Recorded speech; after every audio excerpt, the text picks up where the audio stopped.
보시는 크신 은혜가 오늘 예배 참석하신 여러분과 함께 하시기를 축복합니다. 아멘. 자, 우리 앞뒤적으로도 주님의 평강이 함께 하시기 바랍니다. 인사할까요? 아멘, 아멘. 이제 인사 캠페인이 계속 진행되고 있는데 우리 교회가 함께 인사하고 축복하는 이 모습이 점점점 잘 되어가는 걸 보면서 얼마나 흐뭇한지 모릅니다. 나는 이 하나님의 평강이 여러분들에게 선포되어지고 진정 서로 사랑하라 말씀하신 예수님의 그 계명이 우리를 통하여 온전하기를 믿습니다. 자, 우리 모두 함께 믿음으로 함께 같이 선포하겠습니다. 성경은 하나님의 말씀입니다. 오늘도 하나님께서 주님의 말씀의 종을 통해 이 성경의 진리를 나에게 선포하실 것입니다. 아멘. 서로 사랑하라는 제목. 제가 오늘 또 조이풀 엔젤스 찬양 뒤에서 그 모습을 보는데 계속 코가 찡해지고 뭉클뭉클해지는 거예요. 매일 주와 함께, 매일 주와 함께 저들이 저렇게 저 청년의 시절에 하나님과 더불어 뛰고 찬양하고 비전을 보고 그래서 미래를 두려워하는 것이 아니라 미래를 준비하고 담대하게 나아가는 청년이 되게 하여 주시옵소서.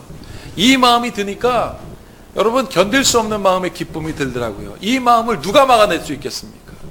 하나님께서 주는 이 마음을 누가 막아낼 수 있겠습니까? 오늘 사도행전에 보면 성도 하나님의 제자들이 복음을 전파할 때 박해가 많았습니다. 유대인들과 또 몇몇 지도자들이 이 사도들의 복음 전파하는 게 너무너무나 많아지고 그리고 사람들이 그 복음을 들고 변화되는 게 싫었습니다. 막았습니다. 귀부인들을 동원했습니다. 유력한 지도자를 동원해서 막았습니다. 그런데도 막을 수가 없었습니다. 왜 그러냐면 그들에게는 성령이 충만했기 때문에 그렇습니다. 성령이 충만하니까 막힌 담이 허물어지고 성령이 충만하니까 가장 심각한 문제가 넘어지는 역사가 그들에게 있었기 때문에 그렇습니다. 서로 사랑하라 그냥 되겠습니까? 나는 여러분들이 오늘 성령의 충만함을 입는 오늘 이 시간 되기를 축복합니다. 그것을 기대하십시오. 제가 오늘 서로 사랑하라는 제목으로 말씀을 준비하면서 생각했습니다. 서로 사랑하라는 말씀을 가지고 얼마나 많은 목사님들이 설교하였을까? 그리고 서로 사랑하라는 이 말은 얼마나 우리가 신앙생활하면서 많이 들었습니까? 그래서 제가 찾아보았습니다. 사랑이라는 단어가 사람들이 좋아하겠지. 세상에서 가장 아름다운 단어는 뭘까 찾아봤습니다. 그랬더니만 얼마 전에 영국 문학협회에서요, 해밍웨이 이런 등등 그 수많은 그 유명한 작가를 남긴 그 영국 문학협회에서 조사했습니다. 세상에서 가장 아름다운 영어 단어가 무엇일까? 영어권 국가 말고 비영어권 국가를 102개국을 대상으로 조사했습니다. 4만 명에 대해서 물었습니다. 당신이 생각하는 가장 아름다운 영어 단어는 뭐예요? 라고 물었습니다. 저는 서로 사랑하라는 말씀을 준비해야 되기 때문에 생각했습니다. 사랑이라는 단어가 1등이겠지. 여러분, 그런데 사랑이라는 단어가 1등이 아니었습니다. 단어의 1등은 바로 무엇이냐면 mother였습니다. 엄마, 어머니. 어머니라는 단어가 1등이었습니다. 2등을 보니까 열정이었고요. 세 번째가 미소였고요. 네 번째가 사랑이었습니다. 그리고 다섯 번째가 eternity, 그래서 영원. 환상적. 여섯 번째가 환상, fantastic. 이걸 뭐냐면 너무너무나 아름답게 잘 되더라. 그래서 그 기쁨으로 fantastic, 운명, 자유, 그리고 평안, tranquility 이렇게 되어 있는데요. 평화까지 10등입니다. 여러분, 사랑이라는 단어는 4등이었는데요. 내가 그래서 아버지라는 단어를 찾아봤더니 아버지라는 단어가 없더라고요. 제가 그래서 이 영국 문학협회가 어떻게 조사를 했나 그 사이트를 한번 가서 봤습니다. 그랬더니 있더라고요. 어떻게 조사했는지. 근데 4만 명에게 물어서 아름다운 단어를 1등부터 10개까지만 한 것이 아니라 70개를 만들어 놨더라고요. 70개. 70개를 제가 아버지잖아요, 제가. 그래서 찾아봤죠, 아버지. 70등에 없더라고요. 심지어 49번에 42등에 막대사탕이 있었습니다. 그리고 69번째가 뭔지 아십니까? 껌이에요, 껌. 그게 아름다운 단어, gum, G-U-M 이렇게 돼 있었습니다. 그리고 마지막 70%가 hen party 이렇게 돼가지고 hen이 암탉이라는 뜻이거든요. 여성들끼리 모여서 하는 파티가 70등이었어요. 아버지가 없었습니다. 그래갖고 이 아버지가 찾기 시작했죠. 그럼 아버지라는 단어로는 뭐가 나올까? 그래서 아버지라는 단어를 쳤더니 이렇게 나오더라고요. 권위의 상징 아버지. 권위의 상징 아버지라는 단어가 탁 나오는데 첫 번째 저도 그랬습니다. 내가 아버지잖아요. 두 아들의 아버지. 권위의 상징이라는 단어를 딱 보는 순간 뭔가 아름답다고는 좀 관계가 없는 뭔가 딱딱한 느낌은 받았지만 순간 그런 마음이 들었습니다. 아, 아버지는 권위의 상징, 어머니는 아름다움의 이름. 아, 권위와 아름다움이 잘 조화되는 게 그게 건강한 가정이구나. 근데 막 강압적인 권위 있죠. 해! 아빠 말 들어가 아니라 아버지만 탁 보면 네 아빠. 우리 집에도 또 그래요. 우리 집에도. 엄마는 막 친구 같고 좋아요. 그래서 엄마가 좋대요. 근데 말은 제 말을 잘 들어요. 우리 아내가 저한테 그러면 당신에게는 건강한 권위가 있다. 여러분, 가장 아름다운 어머니가 있고 그리고 건강한 권위가 있는 가정 얼마나 자연스럽습니까? 제가 자연스럽다는 걸 이걸 코테이션 마크를 들어서 설명하는 게 있습니다. 중요해요. 정말 하나님은 남자와 여자를 그렇게 조화롭게 창조하셨어요. 얼마나 자연스러운지. 제가 그 자연스러움에 대하여 오늘 계속 말씀드렸는데 의미가 있습니다. 얼마 전에 이제 신방이 지금 봄 신방 계속되고 있지 않습니까? 지난 목요일날 하나님의 이 놀라운 섭리는 인간이 인위적으로 만들 수 없구나를 봤어요. 삼청동에서 그 신방을 드리고 이제 저 북악 스카이웨이 언덕을 넘어서 자문터널 지나서 스카이웨이 언덕을 지나서 평창동에 있는 성도의 집을 가려고 자문터널을 딱 넘어서 언덕에 이르렀는데 저 상명대학 뒤에 산에 그 삼각산인가요? 거기에 구름들이 이렇게 탁 걸쳐 있는데 자연스럽더라고요. 얼마나 멋있는지. 저 인간이 만들 수 없겠구나. 참 감탄이 절로 나왔습니다. 사랑하는 여러분,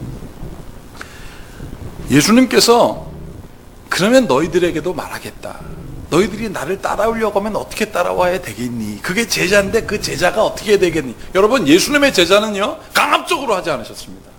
너 내 제자가 되려면 이런 과정을 거쳐야 되고 아니면 큰일 나라고 말하지 않으셨습니다. 여러분, 그리고 예수님께서 제자란 무엇인가 이렇게 보여주셨습니다. 자, 34절 35절 함께 읽어볼까요? 시작. 새 계명을 너희에게 주노니 서로 사랑하라. 내가 너희를 사랑한 것 같이 너희도 서로 사랑하라. 너희가 서로 사랑하면 이로써 모든 사람이 너희가 내 제자이니라. 예수님의 제자로 모든 사람들이 너희를 인정할 건데 언제 인정할 건 줄 아느냐? 너희들이 어떤 자격증, सर्티피케이션이 있어야 되는 게 아니라는 거예요. 졸업장이 필요한 게 아니라는 거예요. 일정의 마스터 과정을 지나야 너희들에게 제자가 되겠다고 많은 사람들이 뭐 가운 입혀주고 그거 제자 아니라는 거예요. 아무리 가운 입혀주면 뭐하냐? 아무리 자격증이 있으면 뭐하냐? 아무리 매우 많이 잘 배우면 뭐하느냐? 사랑이 없어요. 잘난 척만 있고요. 그래서 예수님께서 34절, 35절 이 두 구절에서 서로 사랑하라는 말이 자그마치 3번이 나옵니다. 그런데 어떻게 하면 예수님의 제자라고요? 너희가 서로 사랑하면 이것으로 모든 사람이 너희가 내 제자인 줄 알리라. 나는 이 은혜가 여러분들에게 있기를 축복합니다. 정말 사랑하지 않고는 견딜 수 없는 심정이 확 생기는 거예요. 여러분, 사랑이란 감정은 인위적으로 되는 게 아닙니다. 어떤 학생이 학교에 가서 친구들하고 얘기했대요. 그 어떤 과목이 너무 어려워가지고 이 과목이 너무 어렵다. 그러다 보니까 싫어졌어 막 이랬어요. 여러분, 이런 거 있잖아요. 막 어떤 주제로 막 얘기하다 갑자기 싹 조용해지는 순간. 근데 그때 싹 조용해지는데 하필이면 딱 말하는 거 있어요. 근데 그 아이들이 사회에 대해서 얘기하고 있어요. 사회가 너무 어려워. 뭐 국회의원 선거를 어떻게 하느니 뭐 이런 과정 너무 어려워. 막 떠들다 갑자기 싹 조용해지는데 그 어떤 아이가 난 사회가 진짜 싫어 그랬네. 조용해지는데. 근데 그때 때마침 좀 사회 선생님이 들었습니다. 거기서 사회 선생님이 그 일 듣고 그 아이한테 뭐라 그러냐면 나도 네가 제일 싫어. 그러니까 이 아이가 집에서 막 상담하면서 막 답답해하는 거야. 난 그 선생님이 싫지 않은데. 그러면 선생님이 그러대요. 네가 나를 싫어하는 것만큼 내가 너를 싫어하지 않도록 노력해봐. 여러분, 그게 노력해도 되겠습니까? 제가 이 말씀을 드리는 이유를 잘 생각해 보십시오. 부모가 자녀를 사랑하는 거 인위적으로 강압적으로 할 수 없습니다. 그거는 그냥 막 생기는 거예요. 요즘 저희가 새벽기도를 끝나면 저희 어머니께서 새벽기도 끝나고 집에 올라가서 저희 집 대문 꼬리에다가 이렇게 반찬을 걸어 놓으세요. 제가 요즘 맛있는 반찬을 매일매일 그래서 먹게 됩니다. 근데 여러분, 그거 시켜서 되겠습니까? 그거는 인위적으로 이렇게 막 자연스럽게 되는 거예요, 자연스럽게. 그런데 제가 여러분 살펴봤습니다. 집에 가서 반찬을 딱 펴봤는데요. 스티로폴, 조그만 스티로폴에 비닐로 덮고, 거기다 반찬을 덮고, 다시 한번 비닐로 덮고, 또 덮고, 위에서 묶었어요. 그리고 봉투에다 넣었어요. 그리고 그것을 다 걸어놨어요. 제가 피면 그거 하나씩, 여러분, 자연스럽게 준비했다고 하지만, 이 반찬을 만들어내는 과정은 어렵습니다. 만들어야 되고요, 담아야 되고요, 또 싸야 되고요, 또 담아서 아침에 기대하는 마음으로 아들이 맛있게 먹겠지, 우리 자녀들이 맛있게 먹겠지라고 하는 그 간절한 마음으로 거기에다 걸어놓는 거예요. 제가 간단히 표현했지만 여러분, 우리가 하나님의 사랑이 여러분들에게 자연스럽게 선포되어지고 우리가 서로 사랑하는 것이 아주 쉽게 여겨지는 것 같지요. 그러나 거기에는 엄청난 치열한 노력이 있습니다. 교회에 다니면 무조건 사랑한다고요? 그렇지 않아요. 예수님 믿으면 무조건 잘 된다고요? 그렇지 않아요. 거기에는 엄청난 치열한 관심이 있습니다. 근데 우리가 그걸 간과해요. 그래서 문제가 생기는 것입니다.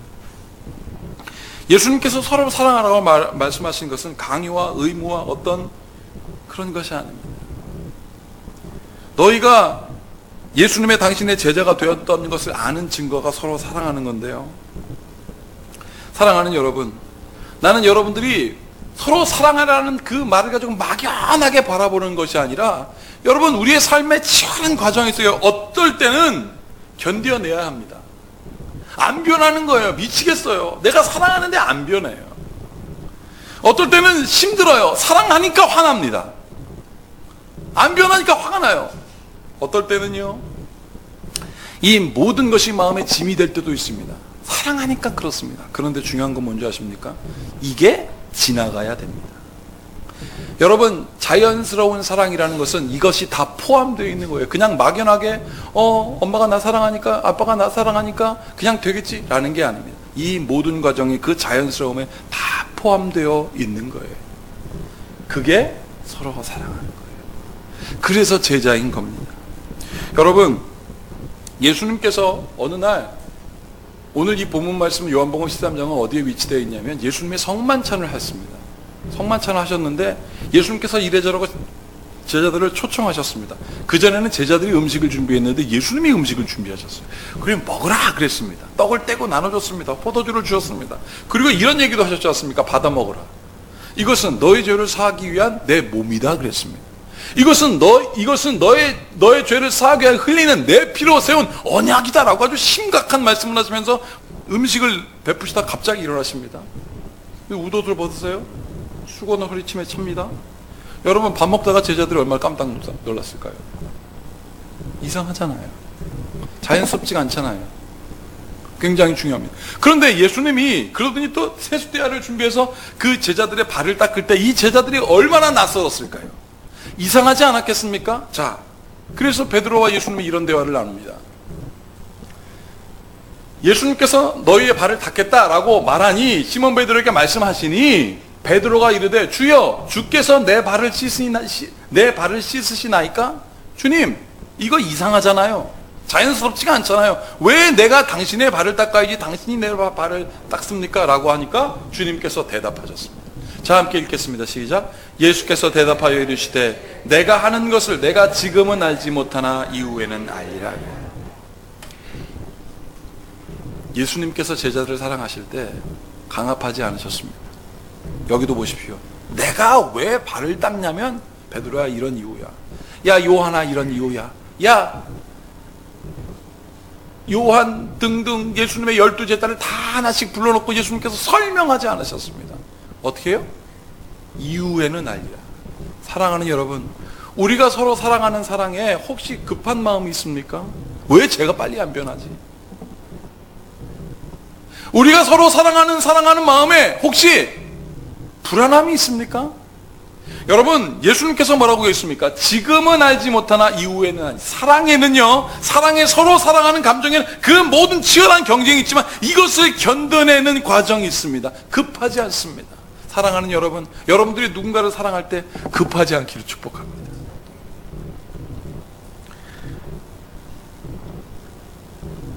예수님의 사랑은요, 이 사랑은 가르쳐서 되는 게 아니기 때문에 그렇습니다. 가르치고 강요해서 이게 사랑이다, 사랑에는 뭐 플라토닉이 있고 에로스가 있고 아가페가 있고 이런 거 가르쳐서 되는 게 아닙니다. 사랑은 경험해야 합니다. 여러분, 그래서 이렇게 계속 말씀하시죠. 보세요. 너희가 나를 선생이라 또는 주라 하니 너희 말이 옳도다. 내가 그렇다. 선생이니까 가르쳐줘야지. 그러나 14절 보세요. 내가 주와 또는 선생 되어 너희의 발을 씻었으니 너희도 서로 발을 씻어주는 것이 옳다. 가르쳐서 되는 게 아니다. 경험해야 한다. 그러면서 15절 이렇게 말씀하십니다. 다 같이 읽어보겠습니다. 시작. 내가 너희에게 행한 것 같이 너희도 행하게 하려 본을 보였노라. 내가 그래서 본을 보였다. 그래서 너희에게 경험하게 한 것이다. 너희도 이와 같이 하라. 갑자기 예수님께서 대화에다가 뭐 해서 한 게 아니에요. 과정을 다 준비해서 초밀하게 준비하시고 견디시고 제자들을 다 이해하게 하시고 그 질문까지 다 하시고 예수님께서 씻으시고 그 질문에 대하여 너희같이 너도 이와 같이 하게 하여 내가 본을 보였도다 하셨습니다. 급하지 않으셨습니다. 지난 주일날 오후에 어린이부 특별 활동이 있었어요. 제가 지난주 오후에 어린이는 어떤 특별 활동을 하나 보고 싶어서 한번 올라갔어요. 그랬더니 아주 특별한 걸 하고 있더랍니다. 그게 바로 수화였습니다. 수화 가르치고 있더라고요.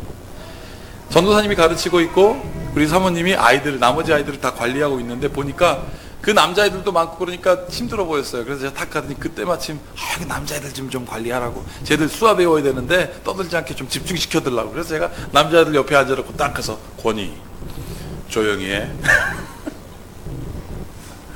근데 권이고 뭐고 다 필요 없어졌어요. 애들보다 중요한 게, 아니 수화가요, 와 저는 깜짝 놀랐습니다. 수화는 그냥 저는 일종의 상징이었는 줄 알았어요. 상징, 일종의 그냥 표시인 줄 알았어요. 표시. 사랑해, 하나님이 세상을 창조하셨어, 뭐 이런 건 줄 알았어요. 그런데 제가 깜짝 놀랐습니다. 그런 상징이고 그런 표시가 아니었습니다. 그런 표기도 아니었습니다. 수화가 언어더라고요. 수화에 자음과 모음이 있더라고요.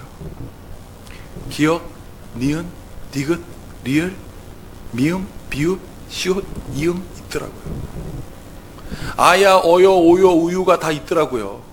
제가 언어라는 생각이 드는 순간, 그냥 어떤 상징이고 어떤 표시며 표기가 아니라 그냥 언어라는 생각이 드는 순간 이 수화는 몸에 그냥 어떤 몸짓이 아니라 언어구나, 말이구나, 문자구나, 소통이 있겠구나 라는 생각이 드니까 그냥 순간 기억, 니은, 디귿이 확 눈에 들어오더라고요. 전도사님이 앞에서 그걸 가르치니 전도사님이 제 눈으로 들어오는 것 같더라고요.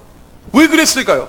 문자는 언어고 언어는 소통을 의미했기 때문에 그렇습니다. 그것이 여러분 이해가 되기 시작하니까 그 언어가 영어나 일본어처럼 받아들이게 됐습니다. 어떻게? 자연스럽게 이해가 된 거예요. 소통의 단계에 이르는 거예요. 사랑하는 여러분, 사랑은 굉장히 이타적이며 관계지향적입니다.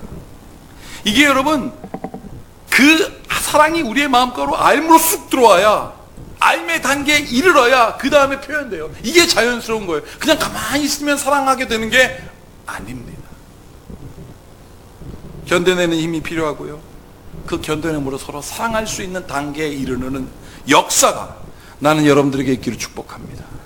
그런데요, 이 이타적인 사랑, 누군가를 관계를 만들어내고 서로 사랑하는 이 이타적인 관계, 그리고 관계지향적인 사랑이 깨지는 순간이 있습니다. 언제인 줄 아세요? 자기중심적일 때 깨집니다. 내 중심적으로 그 사랑을 해석하면 깨지기 시작합니다. 첫 번째 증상은 마음이 급해집니다. 두 번째, 실망하게 됩니다. 그리고 단계가 이릅니다. 그리고 아까워지기 시작합니다. 내가 베푼 사랑이 아까워지기 시작해요. 그 다음에 어떻게 되는 줄 아십니까? 후회합니다. 괜히 사랑해줬다고.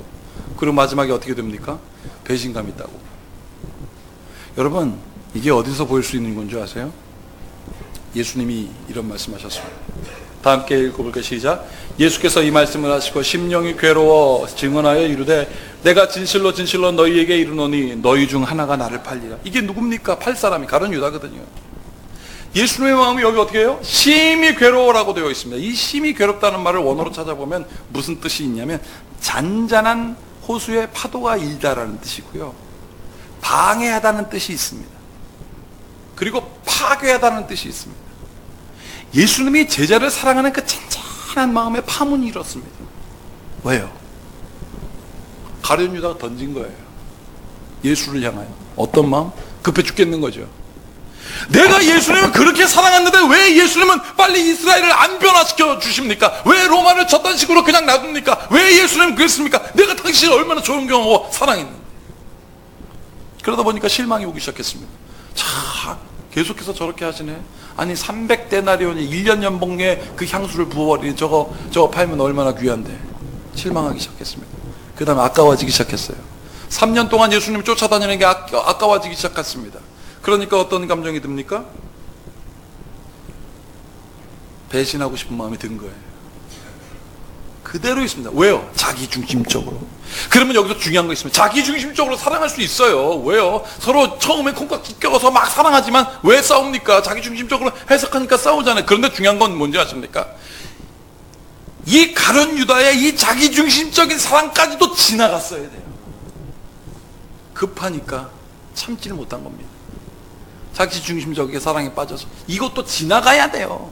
이 인내함이 이 치열함이 지나가야 그 다음에 서로 사랑할 수 있는데 이거를 견디지 못하고 가룟 유다는 자살한 겁니다. 사랑하는 여러분, 나는 이 관계 여러분들, 이 단계 여러분들 다 지나갑니다. 없다고 여러분 부인하지 마십시오. 부인하면 저렇게 됩니다. 예수님 마음을 아프게 합니다. 이것을 지나가게 될지어다. 그리고 서로 사랑하는 예수님의 제자의 자리에 가는 여러분들 되길 축복합니다. 제가 오늘 우리 최승희 사모님이 기도했지만 요즘 청년들을 보면 막 마음이 뛰어요. 아이가 퍼쩍퍼쩍 뛰는 것 때문에 뛰는 게 아니라 막 마음이 뜁니다. 며칠 전에도 여기 앞에 있는 우리 기쁨이가 목사님 상담해요. 그래서 저한테 상담 신청을 했습니다. 청년들이 상담하면 좀 막 좋아요. 그냥 만나는 거 그냥 좋거든요. 그냥 만나는 것만 해도 좋거든요. 이 아이가 뭐라고 목사님 나는 너무나 찬양하고 싶어요. 금요기도회 때 가서 막 찬양하다 답답할 때가 있어요. 왜요? 여기에 우리 청년들이 와가지고 막 그리고 찬양하고 막 그리고 자기가 앞에 서서 리더가 막 되고 싶고 그래서 속으로 그랬어요. 야, 저 하고 싶은 사람이 해야 잘하는 거야. 기쁨이가 저한테 뭐라고 그러냐면 회사에서 3교대를 한답니다. 그러면 8시간씩 해서 3교대를 하는데 38에 24시니까 그 8시간 동안 자긴 찬양한대요. 할렐루야. 찬양한대요. 근데 회사에서 동료들인데 찬양하면 방해되지 않겠어요? 그랬더니 자기가 나 묻지도 않았는데 그러냐면 아니 전 찬양해도 동료들한테 괜찮대요. 왜냐하면 입이 안 보인대요. 마스크 쓰고 있거든. 마스크 쓰고 그냥 찬양하기 때문에 못 한대요. 그리고 또 이 생산직이니까 막 소리가 크니까 자기가 소리를 내도 옆에 사람 관계가 없대요. 그래서 자기는 8시간 동안 막 찬양한다는 거예요. 가슴이 뜁니다. 그런데 이렇게 푸르른 시절 의미 있는 시간을 보내야 되는데 우리 청년들이 막 요즘 억압도 있잖아요. 청년 실업률 엄청 10%가 넘어가고요. 그런 차에 제가 어떤 한 목사님 설교를 들었는데 그 목사님이 책 한 권을 소개했습니다. 그래서 제가 그 책을 얼른 찾아보았습니다. 바로 이 책이었습니다. 청년 반크 세계를 품다라는 책이었어요. 이 시대 청년들이 살고 있는 사회 현상을 기록해 놓은 책이었습니다. 자, 근데 이 책에서 아주 독특한 제목의 논문 제목을 소개했는데 그 논문 제목이 바로 뭐냐면 한인 명문대생 연구예요. 한인 명문대생 연구를 미국에서 했습니다. 미국 사람이. 그 뭐냐면 1985년부터 2007년까지 미국 명문대학에 입학한 한인 학생 1,400명 중 학업을 포기하고 자퇴하는 비율이 자그마치 44%랍니다.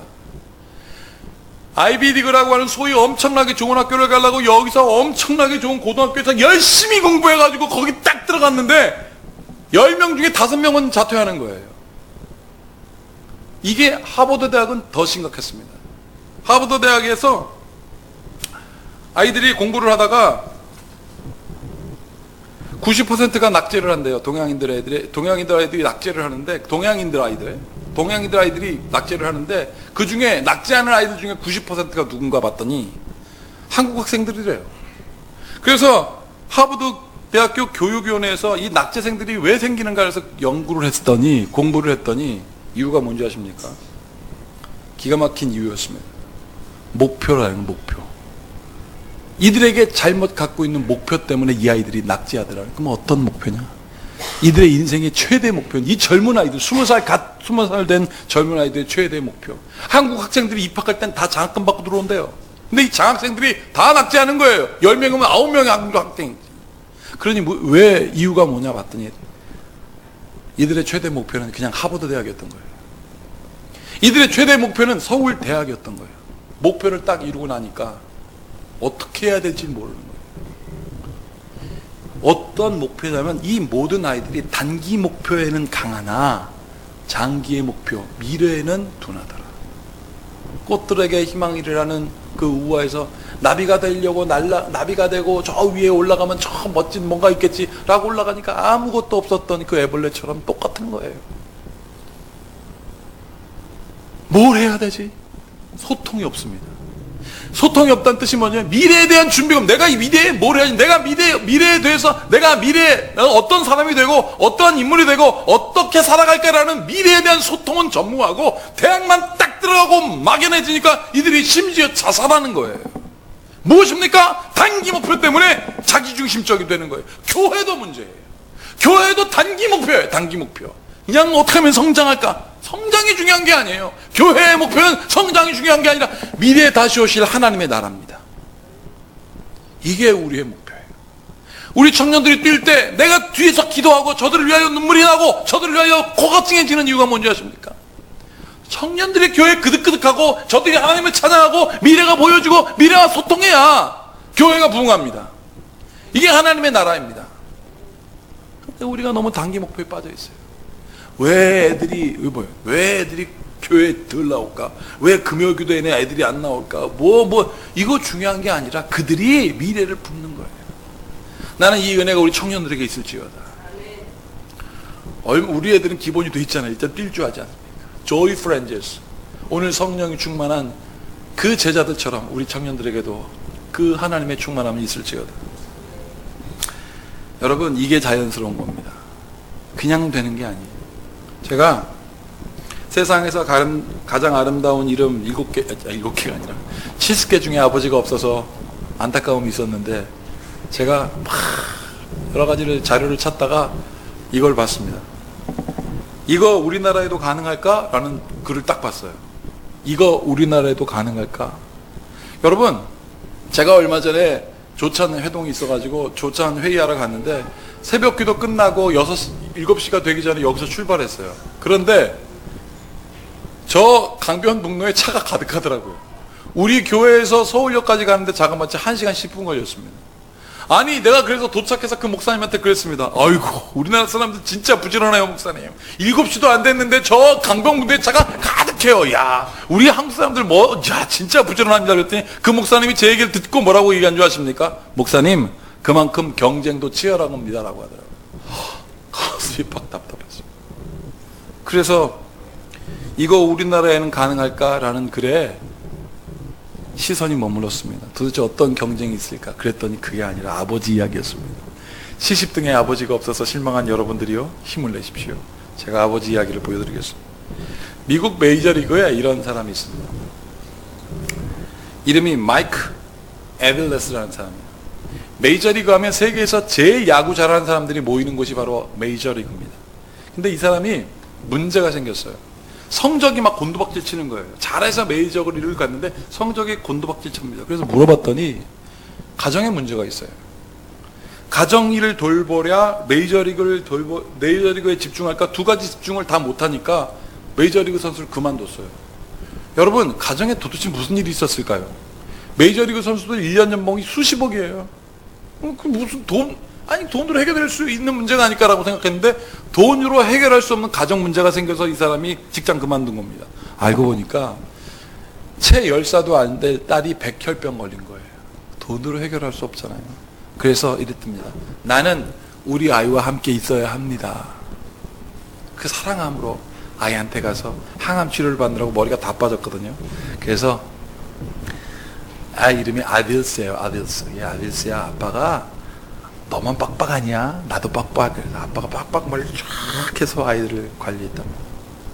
자, 그런데 감동적인 이야기예요. 이 메이저리그가 굉장히 그 전쟁터 같거든요. 선수 잘한 사람, 여러분 잘 알잖아요. 우리나라 선수도 많이 갔으니까.